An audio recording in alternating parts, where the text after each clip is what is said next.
And before I begin, some of you will remember last time I showed you one of my disciples, right? Here he is, who's just brimming with enthusiasm. And as I spread the teachings, more disciples come. And because I'm doing chapter 20, which is about never disparaging and about treating everyone equal, I even have some other species here, right? So now that we've got that underway, we'll get going. So my talk today is going to be divided into 4 parts. An introduction, a poem which is relevant to the sutra, an optical illusion, and then a read-through of relevant parts of the sutra. So I want to let people know where we are so far. We've covered 19 chapters so far. So we've been through the first half of the sutra, which is called the trace or cause part of the sutra. And that has introduced a number of concepts to us. The great vehicle, which, as I've said in the past, is tantamount to mind itself, to Buddha nature. It is utterly undefinable, but perhaps it's composed of all innumerable meanings, like the Buddha's samadhi in the first chapter. And that is a great vehicle which includes and transcends all teachings. And we've been introduced with expedient means. That was in chapter 2 and is referred to in many places in the sutra. Just to give a little bit of a recapitulation, I'll mention the chapter 5, the Dharma rain, which uses this metaphor of the rain of Dharma coming down on all beings, sentient and non-sentient, and plants and trees are used as the metaphor, but everything is included. And in chapter 16, the Buddha says, because living beings have different natures, different desires, different actions, and different ways of thinking and making distinctions,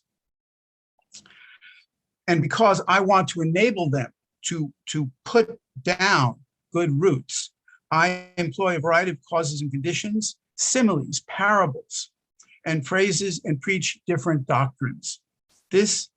The Buddha's work, I have never for a moment neglected. So Buddha has really made it very clear what his mission is. And then he's also explained why he does it, right? I think it's very important. He says, why do I do this? Also in chapter 16. The thus come one perceives the true aspect of the threefold world exactly as it is. There is no ebb or flow of birth and death, and there is no existing in this world and later entering extinction. It is neither substantial nor empty, neither consistent nor diverse, nor is it what those who dwell in the threefold world perceive it is. All such things the thus come one sees clearly and without error. So this is the great gift of the Lotus Sutra, to see the Buddha's wisdom, the Buddha's clarity presented to us, but through expedient means, because we are not where the Buddha is. As he says in chapter 2, if 100,000 Sariputras were stacked together, they wouldn't even begin to understand the Buddha's wisdom. And speaking personally, I don't make one little smidgen of a Sariputra. So we are doing our best as we study the sutra. And we have gone through the 2 bombshell chapters of 15 and 16, where we learned that the Buddha's lifetime is infinite, and he's also infinite in space. We started to see this in chapter 11 with the arising of the great stupa in the air, where Shakyamuni, representing kind of historical Buddha, is sitting side to side with Prabhuta, who is the ahistorical or universal Buddha. So everything that we think we've known, especially if you're a practitioner of the lesser vehicle, as it's sometimes called in the Sutra of Theravada, it's all been blown away. And then what we did most recently in chapters 17, 18, and 19 was to see the blessings and benefits of embracing that all-encompassing universal understanding of the Buddha, and especially the Lotus Sutra as the vehicle itself. And what we're really looking at or trying to perceive is what Dao Shang called Li, in Chinese, the principle. It's not in the words of the Lotus Sutra, but it's not absent from the words of the Lotus Sutra. It is something deep within.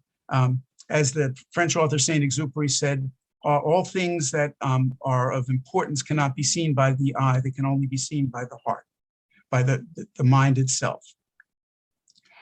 So we're at a point where there's going to be yet another shift in the sutra from all of these benefits that we've heard about in chapters 17, 18, and 19, which is, you may remember, had to do with physical health, appearance, energy, and also our senses being purified. And as I said last time, not to be waylaid or to misunderstand what that means, because the Buddha lays out these miraculous abilities that our senses can have, seeing and hearing things in other universes, in other locations, even the sense of smell telling us whether a woman is pregnant or not. And this is just with our fleshy, ordinary human senses. But the purification, this is another, I think, another expedient means, is not to be fooled by that, because that's not the Buddha mind at that point. And as amazing as it may be, we don't want to get waylaid by it. So now we're entering the chapter 20, and this is about the Bodhisattva never disparaging, and I'll have something to say about that name. So what I want to do first, I want to give some introductory exercises, if you will, before we enter the sutra. And the reason I'm doing this is because, as sincere as our practice may be, and as hard as we work, it's very hard not to listen to the sutras intellectually, not to get caught up in concepts, and to ignore our feelings about these things, to ignore our vexations, to ignore what we're really trying to penetrate. So in that, with that sentiment in mind, I'm going to show a poem, which is an ancient Chinese poem. It's the author is unknown, it's anonymous. But this poem will kind of bring very directly to bear one of the issues, a very central issue that we're dealing with today. So I'm going to share the screen, and here it is. This is Maitreya's verse on forbearance. I'm going to read this, and I'm going to look at it in 4 different ways. And this is my translation, so any mistakes are my fault. But this is how the poem reads. This old fool wears a patched robe. A simple meal fills his belly. Mended patched robe keeps the cold away. All things accord with conditions. Some people curse the old fool. The old fool says, good. Some people beat the old fool. The old fool just falls down and sleeps. When they spit in his face, he lets it dry on his own. It spares me the effort, and it doesn't vex the one who spit. So I believe that people have a kind of visceral reaction to this poem. And I just want to look at it, as I said, in 4 different ways. And the metaphor, the riff, or the conceit that I'm going to use is the character how for good. And I'm going to sort of translate it 3 different ways. The first way of looking at it is kind of outside of the Dharma. I'm looking at it in a samsaric way, how most people would react to insults, to being dissed, anything like that, to people attaching to a particular kind of sense of propriety or dignity. So that first view would be something you would see from Back to the Future. Michael J. Fox playing the lead character, often in these films says, "Nobody calls me a chicken." He will not broach an insult in any way. And John Wayne in She Wore a Yellow Ribbons, She Wore a Yellow Ribbon says, "Don't apologize. It's a sign of weakness." This is something that really comes naturally to sentient beings. But now let's look at it from three different viewpoints of people on the path of practice. First, from one who's entering, one who's in a transition, and then from the point of view of fully enlightened being. And remember, when I talk about that, I'm talking about not my experience, but things I've read and conjecture. So you can take that as you will. So in the first scenario, that how for good is sort of like fine, like my kids would say when they finally decided to do something that I asked them to do. It's like that you really don't necessarily want to do it, but you're really, you understand that it's really what's required. So you go along with it. You may understand precepts, you may understand the Dharma in a certain way, but it hasn't really taken hold. Then with the next kind of transitional point is when someone who is really very, very strongly on the path. And my image for this, and also way beyond me, but is in the Diamond Sutra. There is a passage where the Buddha talks about him being an ascetic 500 lifetimes ago, when he is preaching the Dharma to some concubines of a great king. And the great king confronts him and asks him, "Was there lust in your heart?" And of course, what the Buddha, or the soon-to-be Buddha in that time, was doing was preaching the Dharma, but he admits that there was lust in his heart. And then the king sort of hacks him into little pieces. The Buddha withstands that with forbearance. It's really interesting, interesting kind of interstice, coming together of his strength and his practice, even under very adverse conditions. So in that case, the how would be, it's all right. I'm okay with what's happening. Everything is as it should be, but there's still some resistance. And then the last would be the fully enlightened person who is not caught up in subject, object, in self and other, who is really in accord with conditions. Didn't ask to be spat in the face, but it happened, and it is simply what is transpiring. He is really at one with the experience, holds no animosity, no lust, no anger. And that, I guess if I were going to translate the how would be, it's all good, as Guogu sometimes say, it's all good. So I'm presenting this once again to show a kind of visceral, story, a visceral metaphor that I think people really would relate to. It's unpleasant, right? It's nothing that anyone really likes, but there it is. And this is, of course, it's important to explain in Buddhism. You don't just let people walk all over you for no reason. And actually, we'll see some of this in the actual sutra passage. But this is a very advanced mug, and this is a special story to illustrate what's involved, what might happen in the paramita, that practice, one of the 6 paramitas, and this one of forbearance, of patience, and which is also sometimes translated as inclusivity, treating all alike, not picking favorites. So now, going a little bit further into this visceral thing, and this is just a transitional screen, so I can introduce my next topic. So you can contemplate several lotuses.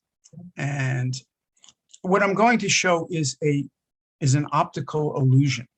And optical illusions are something that are very familiar, are very prevalent in the teaching of the Dharma.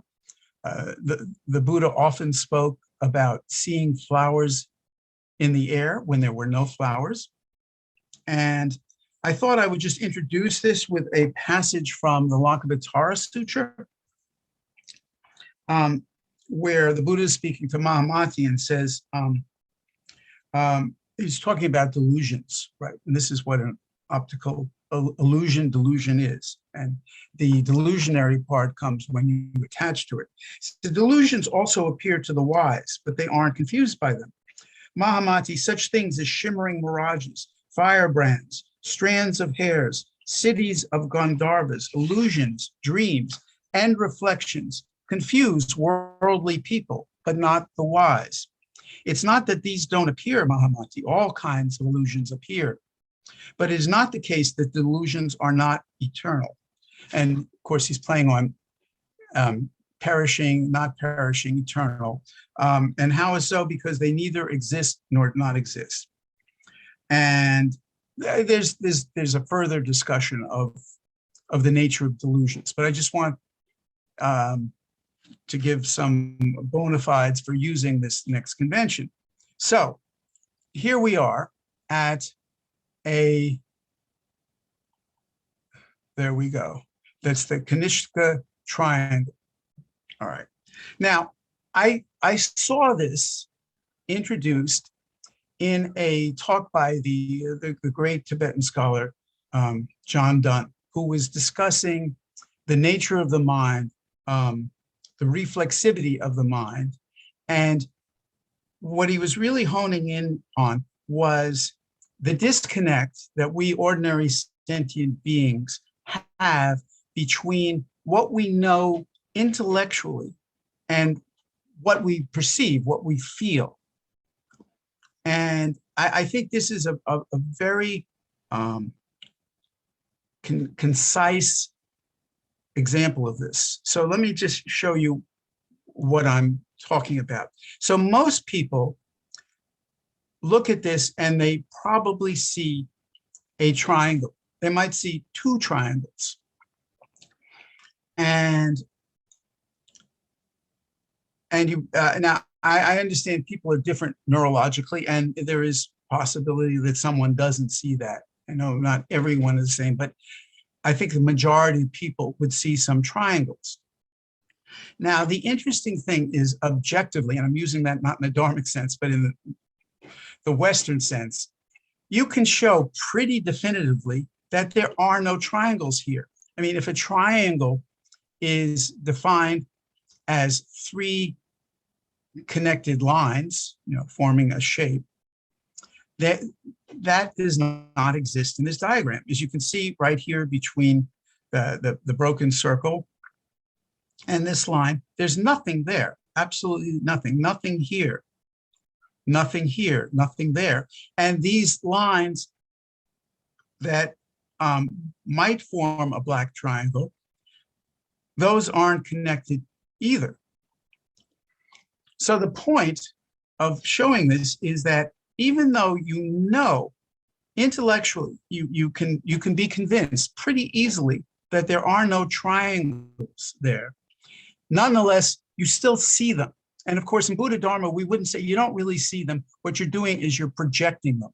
These are projections of the mind. And this is something that we do all the time in a myriad of ways. But this shows it very clearly. And metaphorically, you may know what is involved in following the 5 precepts. You may know what it means to use your meditation method. You may know what it is to use it diligently, properly, but the mind will wander. As simple as, let's say, following your breath may be, or may seem to be, nonetheless, most of us experience, distraction, which is, Franz Kafka said, the only evil is distraction. And we're constantly distracted, but this diagram shows it very, very clearly. Now, this was invented by a psychologist named Gaetano Kanishka. I have his name up here, right? It's called the Kanishka Triangle. This in the 1950s. And when I looked it up, when I Googled it, it talked about his Pac-Man Triangle. So I said, wow, that's really interesting. I looked up the Pac-Man Triangle. And then what I thought, it's this triangle. And what they're talking about are these, the broken, the circles. Now, what's so interesting about this, just as another layer of our conditioning and illusions and our cultural heritage, if you will, in the 1950s, there was no such thing as Pac-Man. I'm pretty sure of that. So if someone were to describe these, the 3 black objects, the only thing they could have said in the 1950s is 3 black pies with a slice taken out of them. So we're continually confronted with these references. And here's one that's it's just a visual object. No concepts present, if you will, yet our mind is conditioned in a particular way. We are diverted from seeing things clearly. And, I guess if you stared at this long enough, maybe the triangles would disappear. But I wanted to bring this out to show how important and how meaningful what we're going to talk about in the sutra really is, that it really strikes home. It strikes the way that we perceive the world. It strikes home in the way that we react to the world. So let me move into there's another transitional set of lotuses into the sutra itself. And it's a pretty short chapter, so I'm going to try and go through as much as I can of it. And so the title of it is The Bodhisattva Never Disparaging. So at that time, the Buddha said to the Bodhisattva and Mahasattva, gainer of great authority, the Dashur, Bodhisattva, Mahasattva. That's the Sanskrit. I just put that in case anyone's interested. You should understand this. When monks, nuns, laymen, or laywomen uphold the Lotus Sutra, if anyone should speak ill of them, curse, or slander them, he will suffer severe recompense for his crime, as I have explained earlier. And this theme of abuse, of people being arrogant and clinging to appearances, clinging to their own views, goes throughout the sutra. And this will become much more evident in this chapter. Right? So, but that's speaking ill of the sutra, right? And in earlier chapters, it said speaking ill of the sutra is worse than speaking ill of the Buddha. And as I mentioned other times, I think it's important to see that it's not so much the words of the sutra, but it's the li, it's the deep principle. It's Buddha mind itself that I think that the Buddha is pointing to. That cannot be dissed. That cannot be put down. That's really what it comes to. And then he says, I also explained earlier the benefits gained by those who uphold the sutra, namely purification of their eyes, ears, nose, tongue, body, and mind. And that's, as I mentioned in chapters 17, 18, and 19, that is what's shown, this purification of the eyes, eyes, ear, nose, tongue, body, mind, so that we continue to approach clarity, seeing the world the way it is, and ultimately exactly the way the Buddha sees the world. That is the Buddha's intent in the Lotus Sutra. The Buddha is holding back nothing in the Lotus Sutra. And it's ours to try to see what that is. So now the Buddha talks to this bodhisattva, a gainer of great authority, who I don't think appears elsewhere in the sutra, but he's the interlocutor, the one that the Buddha is talking to. He says, long ago, an immeasurable, boundless, inconceivable number of asamkhya kalpas in the past, and that means incalculable, there was a Buddha named Awesome Sound King, thus come one, Wei Yin Wang Rulai, right? Worthy of offerings, of right universal knowledge, perfect clarity and conduct, well gone, understanding the world, unexcelled worthy, trainer of people, teacher of heavenly and human beings, Buddha, world honored one. His kalpa was called exempt from decay, Li Shuai, and his land was called Great Achievement, Da Chang. So this happens often in the Lotus Sutra. There is a kind of historical, but almost outside of history, because it can't be measured in time, antecedent, a kind of basis for where the teachings are going and where what is being presented is coming from. So this Buddha, Awesome Sound King, during the age when he lived, preached the Dharma for heavenly and human beings and assurers. For those who were seeking to become voice hearers, he responded by preaching the Dharma of the Four Noble Truths so that they could transcend birth, old age, sickness, and death, and eventually attain nirvana. For those seeking to become Pratyeka Buddhas, he responded by preaching the Dharma of the 12-link chain of causation. For the Bodhisattvas, as a means to lead them to Anuttara Samyak Sambodhi, highest perfect enlightenment, he responded by preaching the Dharma of the 6 paramitas so that they could eventually gain the Buddha wisdom. This paragraph is a recapitulation of much of what happens in the first part of the sutra. In other words, this is a kind of bare bones display of the great vehicle. The Buddha says that his teaching is one, it's displayed as 3. And this is part of the expedient means. The Buddha responds to sentient beings according to their needs, according to their attainment, according to their desire and commitment. And any kind of teaching that we might think we understand in a perfect kind of way, or we have some measure of understanding, is kind of blown apart by the Buddha. He will work with people at any level, but eventually people are going to see past any kind of attachment. The mind set free is the Buddha's goal. So the Buddha continues, gainer of great authority, the Buddha, awesome king, had a lifespan of kalpas equal to 400,000 million nayutas of Ganges sand.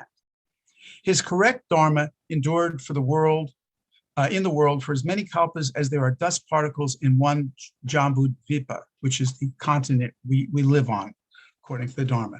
His counterfeit Dharma endured in the world for as many kalpas as there are dust particles in the 4 continents. And this Buddha had finished bringing great benefit to living beings. He passed into extinction.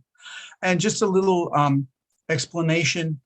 The true Dharma is the Dharma kind of when the Buddha was alive and maybe a little bit afterwards. Counterfeit, sometimes it's called merely formal, and it's not so much that the Dharma has disintegrated in a particular way, but people's interest and capacity start to fade. And once again, the numbers here are such that our ordinary minds can't follow them.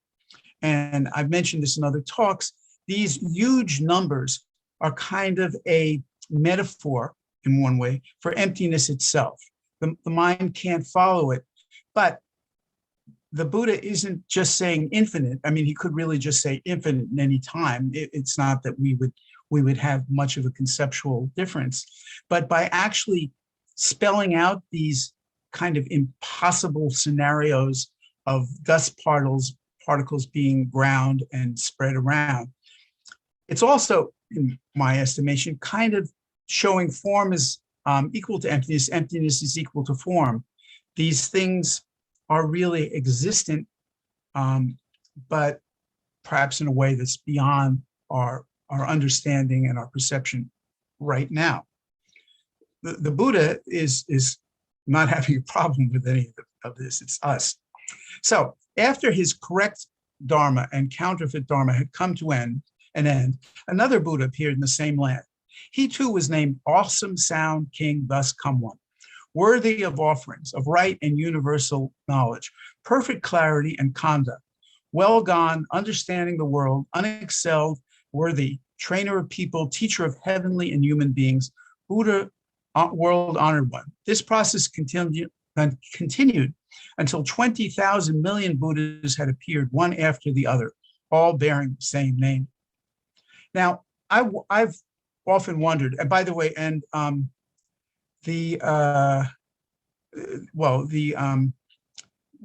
Buddha, not this one, there's another Buddha coming up who also appeared in the first chapter, where there's this kind of reiteration of many thousands, uncountable Buddhas who all have the same name. And I couldn't say I'm perfectly clear on what that's about, but I thought I would offer just as I wouldn't say this is an explanation, but of something to contemplate, this is another passage from chapter 60 of the Lankavatara. So the Buddha tells Mahamati, it was because of the four uniformities that the Tathagata, the Arhat, the fully enlightened one, proclaimed to the assembly. And so what are these four uniformities? And just very briefly. So the first one, the uniformity of syllables, means how people call on the Buddha. Whatever any way that the Buddha is called, it's considered to be all the same. There's a uniformity. The second one is the uniformity of voice. And the Buddha speaks with the same, all Buddhas speak with the same voice in the same way. And the uniformity of bodies, that is the Dharma Kaya of all Buddhas is the same. And then finally, the uniformity of teachings. All the Buddha's teachings, all the teachings, actually, in many ways, throughout the sutras, if you look deeply into what the Lotus Sutra is saying, even though it says to ignore other sutras and hold this as the highest, many of those sutras, many of those teachings are all contained in the Lotus Sutra. So this might be just one little clue of why there's so many Buddhas over such a long period of time who appear one after another, all bearing the same name. So after the original Awesome Sound King, thus come one, had passed into extinction, and after his correct Dharma had also passed away, in the period of his counterfeit Dharma, monks of overbearing arrogance exercise great authority and power. This is, I said, in the counterfeit or merely formal Dharma, people start to act out. People are not following a path of respect for each other or for other things, and they start to become very much involved in their own egos. And this is a time when a bodhisattva named Never Disparaging appeared. Now, I want to do a little digression on his name. First, I'll just show, so the Sadaparibhutta That's the Sanskrit. And I don't know Sanskrit, so I'm just parroting what I have read. Evidently, that could be understood as always despised and or never despised. So there is this motif in the Lotus Sutra that people who try to preach the Lotus Sutra are despised, are not listened to, maybe not spat upon as happened in the poem, but also very possible. But this bodhisattva never despises or never disparages anyone else. That's from the Sanskrit. Now, in the Chinese, the Changbu Jing, that last character there, Jing, means light. And if in another kind of language like Latin or Sanskrit, there's a case called the instrumental case where something is regarded as. So it really means doesn't regard as light. And I think that really should be understood as doesn't take lightly, because never disparaging in and of itself sounds a little too passive for what he's doing, because never disparaging is not living in a cave. He is out there in the world spreading the Dharma. So I really think that, I don't know if I could get away with translating it as this, but I really think the meaning of it is always encouraging, always respecting, always valuing. That's what this bodhisattva does. Nothing deters him. No negative reaction of anyone deters him in doing what he's doing. So this monk, whatever persons he happens to meet, whether monks, nuns, laymen, or laywomen, would bow in obeisance to all of them and speak words of praise, saying, I have profound reverence for you. I would never dare treat you with disparagement or arrogance. Why? Because you are all practicing the bodhisattva way and are certain to attain Buddhahood. So Changbu Jing, never disparaging, has his eyes on the prize. He is absolutely seeing through to the essence of whoever he meets. Nothing deters him. He is not distracted, not waylaid, not discouraged. And this, of course, is a great exemplar for us. This is something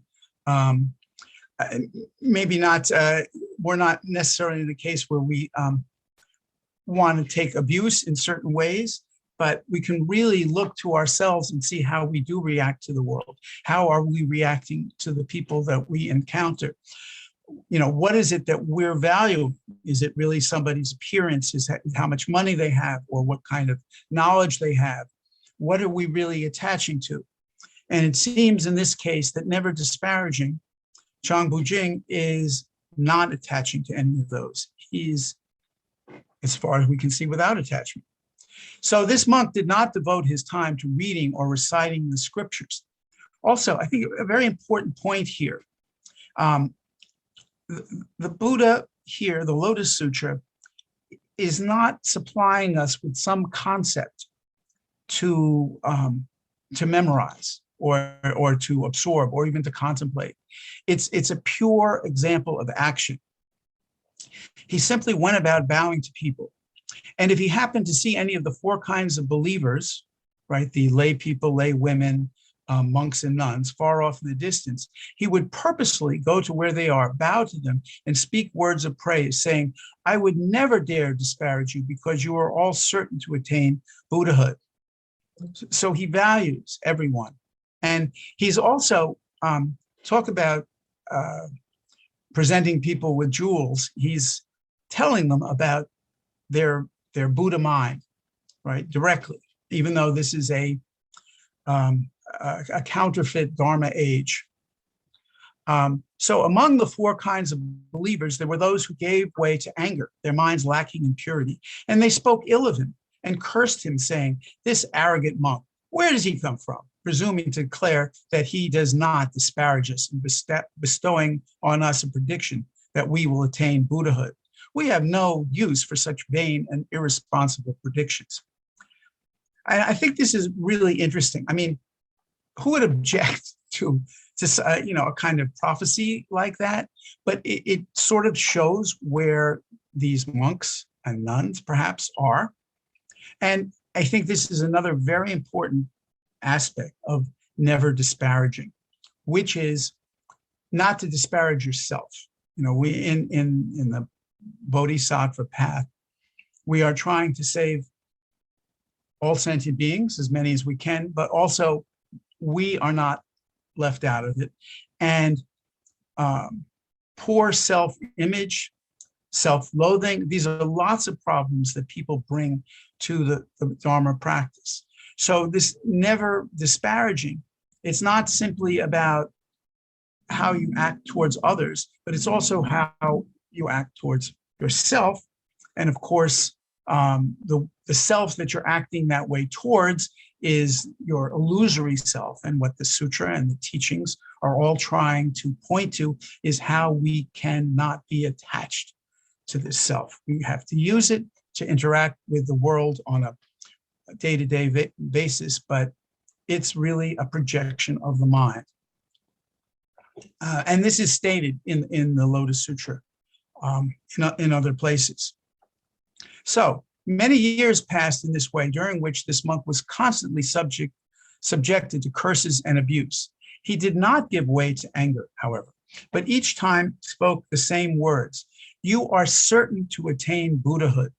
When he spoke in this manner, some among the group would take sticks or wood or tiles and stones and beat and pelt him. So he's pretty much in the situation of the monk in the poem, but he's not crazy. Right? He doesn't. In this particular case, it's one thing, I guess, if someone spits on you and walks away. These situations can have a certain complexity to him, but he's no fool. He doesn't stay where he's being beaten, but he doesn't give up either. But even as he ran away and took up his stance at a distance, he continued to call out in a loud voice, "I would never dare disparage you, for you are all certain to attain Buddhahood." And because he always spoke these words, the overbearingly arrogant monks, nuns, and laymen and lay women gave him the name Never Disparaging. So that's interesting, which is something I just noticed. That name came from the people who didn't like him, which makes me think even more, sort of proof of what I was saying before, that his real name should be always encouraging, always valuing, always respecting. This is really who he is, and this is, as we'll see, who the Buddha is.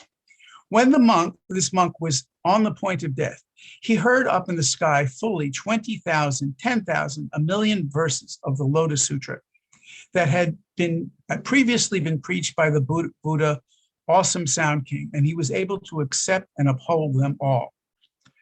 Now, once again, the Lotus Sutra is, or can seem to be, sketchy. There are many details that we aren't given that I'm sure we'd like to know. I thought about this, and so could it be that this way that Never Disparaging Chang Bu-jing acted was something that came out of his Buddha nature before he heard the Lotus Sutra? Because here it's saying that on the point of death, he heard all of these voices. And in some ways, according to the Lotus Sutra, that might even be impossible if you consider in the second chapter, when the Buddha is giving Sariputra his prophecy of Buddhahood, the Buddha says that I've always looked after you, Sariputra, even when you forgot. So it's hard to say where the reality is here. And then also, what does it mean for this? Another translation has 1 trillion verses of the Lotus Sutra. It's with the beginning and ending sutras. The Lotus is 80,000 Chinese characters. It's not billions and billions of lines. So either there's something we haven't seen, or this is a metaphoric way of telling us how we have to keep repeating and learning and studying and practicing the Dharma. That's how I take it. People may have interesting ideas when we get to Q&A. So immediately, so when he did this, he accepted and upheld the whole Lotus Sutra. He gained the kind of purity of vision and purity of the faculties of the ear, nose, tongue, body, and mind that have been described above. Having gained this purity of the 6 faculties, his lifespan was increased by 210,000 million mayutas of years. Excuse me, and he went widely preaching the Lotus Sutra for people. So there was a definite effect of him, of not only his good works, his practicing of the Dharma before, but having got what we've seen in earlier chapters are the blessings from his merit. His lifespan continued. At that time, when the 4 kinds of believers who were overbearingly arrogant, the monks, nuns, laymen, and lay women, who had looked with contempt on this monk and given him the name never disparaging, when they saw that he had gained great transcendental powers, the power to preach pleasingly and eloquently, the power of great goodness and tranquility, and when they heard his preaching, they all took faith in him and willingly became his followers. This bodhisattva converted a multitude of 1,000, 10,000, 1,000,000, causing them to abide in the state of anuttara samya sambodhi, perfect enlightenment. After his life came to an end, he was able to encounter 2,000 million Buddhas, all bearing the name Sun, Moon, Bright. This is the Buddha that appears in chapter 1 of the Lotus Sutra. And in the midst of the Dharma, he preached this Lotus Sutra. Though the causes and conditions created thereby, he was able to encounter 2,000 million Buddhas, all with the identical name, Cloud, Freedom, Lamp, King. In the midst of the Dharma, these Buddhas, he accepted, upheld, read, recited, and preached the sutra for the 4 kinds of believers. And this is what the sutra throughout, from beginning in almost every chapter, is mentioning and is exhorting us to follow. Kind of the 5 practice: uphold, read, recite, preach, accept the sutra, and of course what's in the sutra, and to kind of become the sutra, if you will.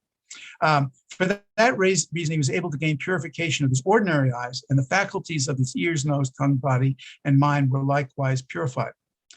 Among the 4 kinds of believers, he preached the Dharma with no fear in his mind. And I think an interesting sidelight in this is to compare the Lotus Sutra with the Heart Sutra. Remember, I think many of us know the Heart Sutra pretty well, where it says, going beyond, with no obstructions in the mind, there was no fear, and departing far from confusion and imagining, he reached ultimate nirvana. I think this is kind of where we are, in comparably perhaps relying on prajnaparamita, which can't be any different, I think, than the great vehicle or Buddha mind. So he's reached this point. This is what's happening in the sutra, where now the sutra is turning outward, if you will. It was all about people understanding the teachings, which were so hard to understand, and then accepting and realizing the benefits and the blessings, but now never disparaging is turning out and converting people. And those kind of conversions, of course, happened all throughout the sutra. There's kind of a different perspective in this sense, because it's really concentrating on the life of this one particular bodhisattva. So, gainer of great authority, this bodhisattva and mahasattva, never disparaging, in this manner offered alms to a vast number of Buddhas, treating them with reverence and honor and praising them. Having planted these good roots, he was able to encounter 1,000, 10,000, 1,000,000 Buddhas, and in the midst of the Dharma of these Buddhas, he preached the sutra, gaining benefits that allowed him to attain Buddhahood. And in case people are just awed by these numbers, they're very tricky in the Lotus Sutra. So in the first chapter, that Buddha, the Sun Moon Buddha, gives a Dharma lecture, Dharma talk, which lasts 60 small kalpas, which I can't even begin to imagine how many millions or billions of years it is. But to all of the people who listened, they weren't tired, and it seemed like the time to have a meal pass by. So this reminds me of, there's an old joke of a man who's speaking to God and says, God is 1,000,000 years and a second the same to you? God says, yes. And then he says, God is $1 million the same to you as a penny? God says, yes. And the man says, God, could you give me $1 million? And God says, sure, wait a second. There's all these numbers, you have to kind of see past them. So, gainer of great authority, what do you think? The Bodhisattva, never disparaging, lived at the time. Could he be unknown to you? In fact, he was none other than I myself. So this is Shakyamuni talking. If in my previous existences I had not accepted, upheld, read, and recited the sutra and preached it for others, I would never have been able to attain Anuttara Samyak Bodhi this quickly. Because in the presence of those earlier Buddhas, I accepted, upheld, read, and recited the sutra and preached it for others, I was able to quickly to attain Anuttara Samyak Sambodhi. So Shakyamuni is presenting himself as the Buddha, the timeless, everywhere Buddha, as living results of the proof of the practice of the Lotus Sutra. And then he said, gainer of great authority at that time, the four kinds of believers, the monks, nuns, laymen, and laywomen, because anger arose in their mind and they treated me with disparagement and contempt. Not that he took any personal umbrage, but because of their karma, their actions, were for 200 million kalpas never able to encounter a Buddha, which is sad, or to hear the Dharma, or to see the community of monks. For 1,000 kalpas, they underwent great suffering in the Avicii hell. After they had finished paying for their offenses, they once more encountered the Bodhisattva, never disparaging, who instructed them in Anuttara Samyak Sambodhi. So it has a happy ending. There's a warning and a cautioning of following the wrong path. But the Lotus Sutra, one of the fundamental tenets of it is all people will achieve Buddhahood. So, gainer of great authority, what do you think? The four kinds of believers who at that time constantly disparaged this bodhisattva, could they be unknown to you? And they are in the assembly now, Bhadrapala and his group, 500 bodhisattvas, Lion Moon and her group, 500 nuns, and thinking of Buddha and his group, 500 laymen, all having reached the state where they will never regress in their search for Anuttara Samyak Sambodhi. So these actual beings, the ones who went through so much, are right now in the assembly as the Buddha is recounting this story to gainer of great authority. And I don't think these bodhisattvas appear elsewhere in the sutra. I think we're just meant to see them as actual, the real people that were in the story long ago are right here in this moment. And I think that's something that the Lotus Sutra is saying to us that we are right here in this moment with the Lotus Sutra and with all of us.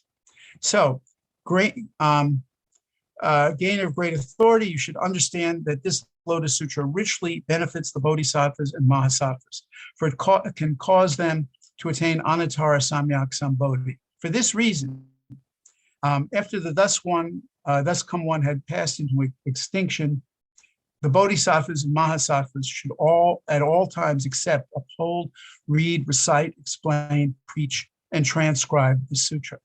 And that's the end of the prose section. There's a poetry section which just repeats in verse what we've just learned, what we've just heard. So I think one thing, just to cap off, I thought was an important story to see how this kind of attitude is not just in the sutras. And I just want to recount a story about this rather amazing doctor and anthropologist, Dr. Paul Farmer, who just passed away a couple months ago in February. And so he had really a remarkable life and was a doctor and ministered to people all around the world. So this one story talks about how when he was in Haiti, he was at a clinic, and one day he went out and walked 7 hours to visit some families who lived in rural areas in Haiti. When he got back, the other doctors were really angry at him, for leaving the clinic, wasting his time, walking out in the woods when he could have been in the clinic. And what he said is that the idea that some lives matter less than others is the root that is of all that is wrong in the world. And I think Chang Bujing, never disparaging, would agree. And I hope this sutra gives us something to ponder, and I hope this encourages you to look further in it. And I'd like to just give the closing liturgy for the sutra. And I want to thank you all for listening. May the virtuous merits adorn and purify the Pure Land of the Buddhas. Upwardly, we repay the 4 layers of gratitude. Downwardly, we alleviate the suffering of the 3 destinies. May those who see and hear the Dharma generate Bodhi mind, exhausting the body of retribution. May we be reborn in the land of extreme bliss. Thank you again. And I'll stop the share. And I've come back to the planet Earth. So if anyone has any comments or questions, be happy to get in a dialogue. If you have a question, you can either raise your hand or type in chat or unmute yourself.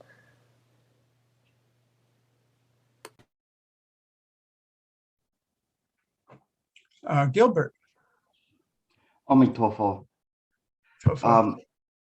I have a few comments on what you were saying, and kind of maybe a background on it. It's interesting because this is a Vayapula Sutra, which means that it encompasses all of the important Mahayana principles. And it was an early Vayapula Sutra starting in 100 BCE in terms of its compilation. And those who are disparaging here is the Theravadins, and that's why they were kind of picking on Sariputra because of that, and showing how his understanding paled in comparison to the Buddha's. It's an interesting one because it is one that straddles samsara and the illumination of the mind, and looking into the sentient beings, and presents somewhat of a question there as to what are sentient beings.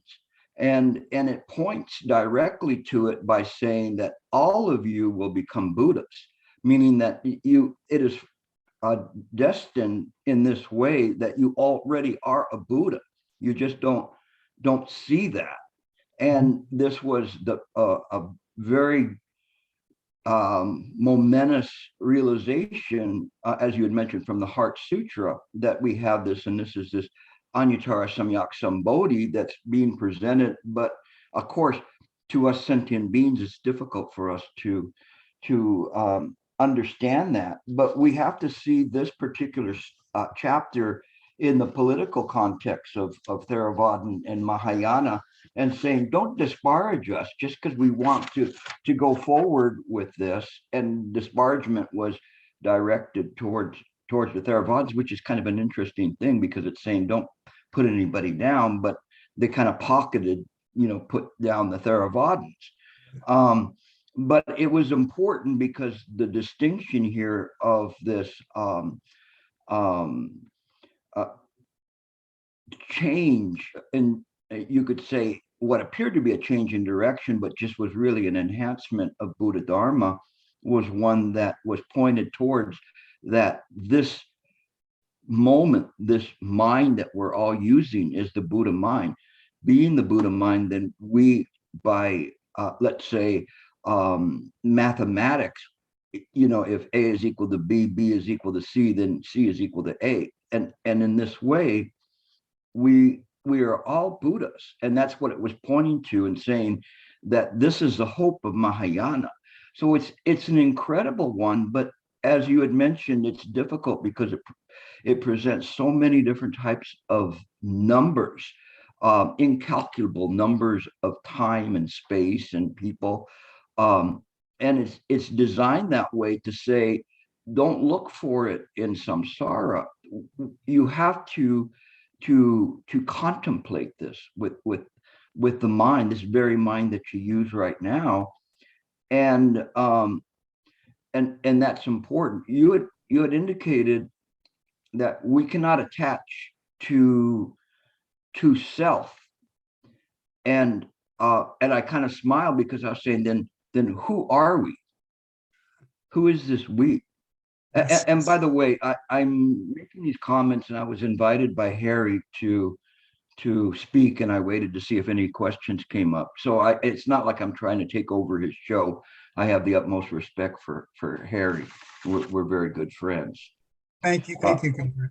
I really appreciate it. And yes, I really, it's funny. I sometimes downplay that whole Theravadan thing, because just because it seems like, really on a very scholarly side. I mean, but it's undeniable. I mean, thank you for pointing that out.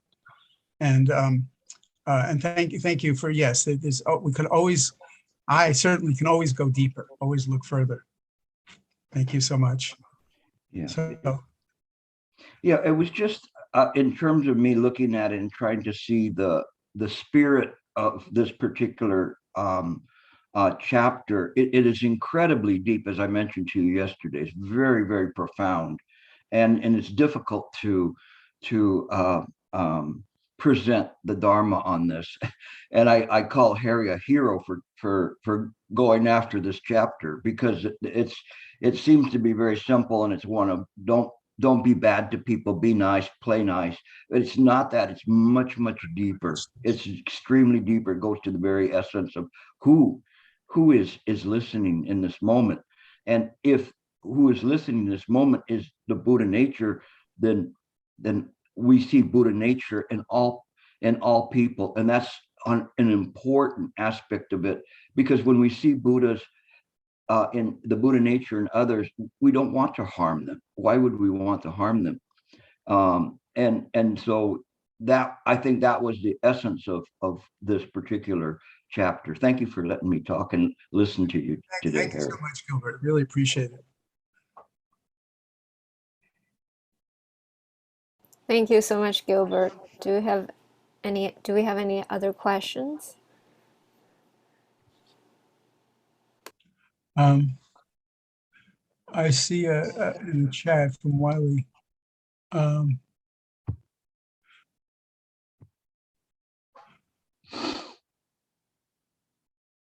I'm just, everyone I think can see Wiley's. Well, Nichiren Buddhism makes the Lotus Sutra the absolute center of, of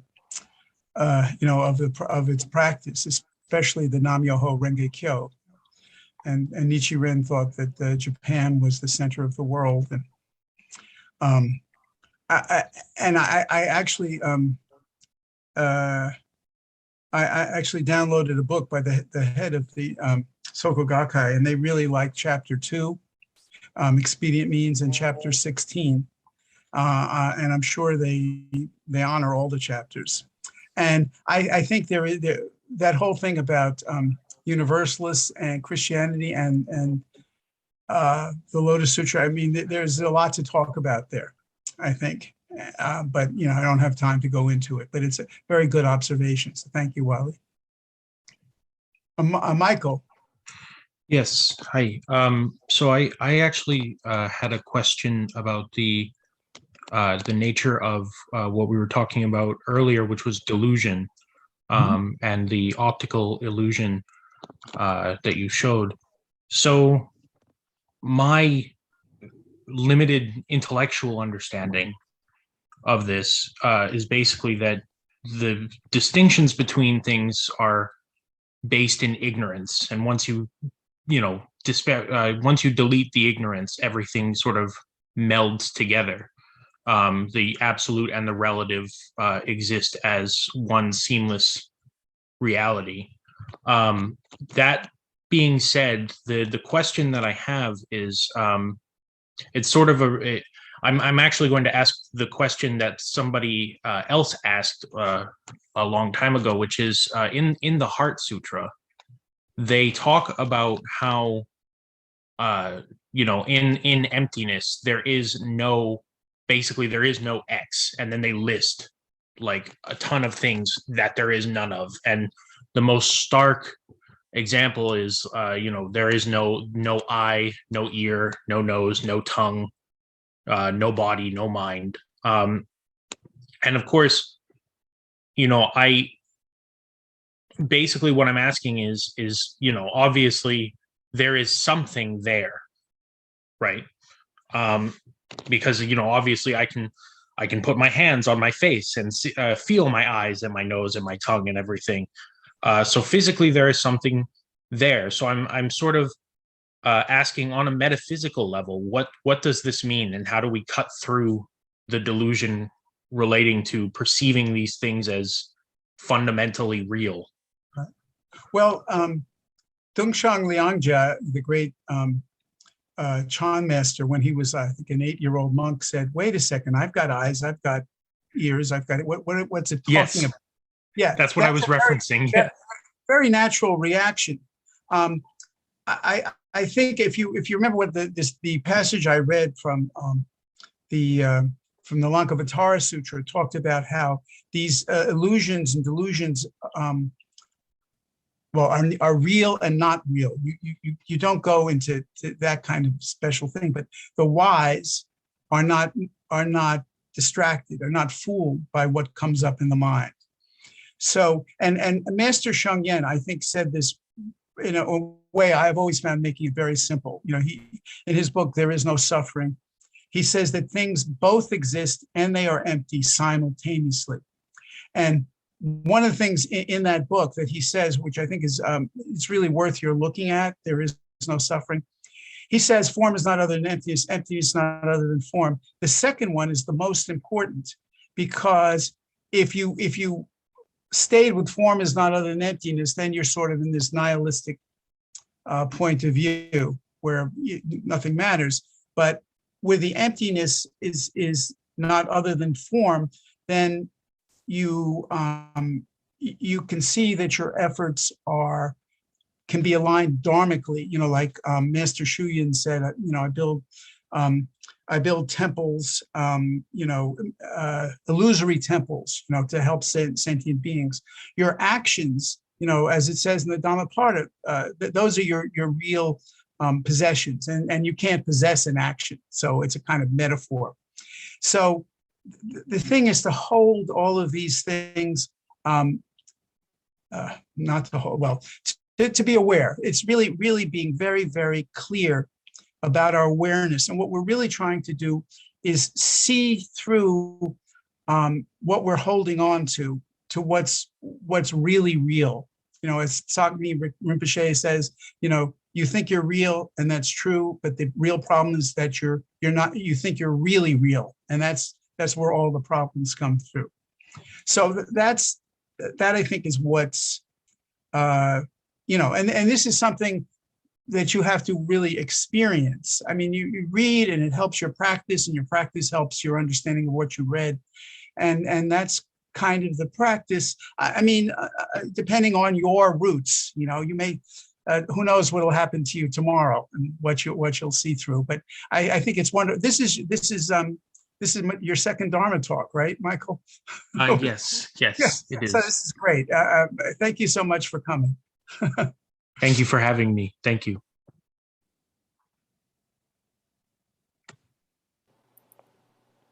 Thank you so much. Do we have any questions, comments? There is a question in the chat room. Oh, okay. Let me see the chat room. I think Harry answered the Nichiren Buddhism question, right? Yeah, well, yeah, someone put the, I see someone put the quote from Dr. Paul Farmer, which is a great quote. Yeah, I mean, to the extent what little I know about Nichiren, I was able to answer that. But I hope that, as I said, I hope that this is something that will, you know, encourage us, you know, as if we're with never disparaging. In a sense, we are with the Buddha. I mean, this is the Buddha's teaching, and it appears in many, many different ways. You know, the never disparaging, as it says in that chapter, really is the Buddha, and the Buddha really is the Buddha mind, Dharmakaya. This is, and as Gilbert said, you know, to go even deeper and to see who is it that who's studying this? Who are we trying to benefit? Who might we want to disparage? You know, another way of looking at it. You know, and once again, all projections of the mind.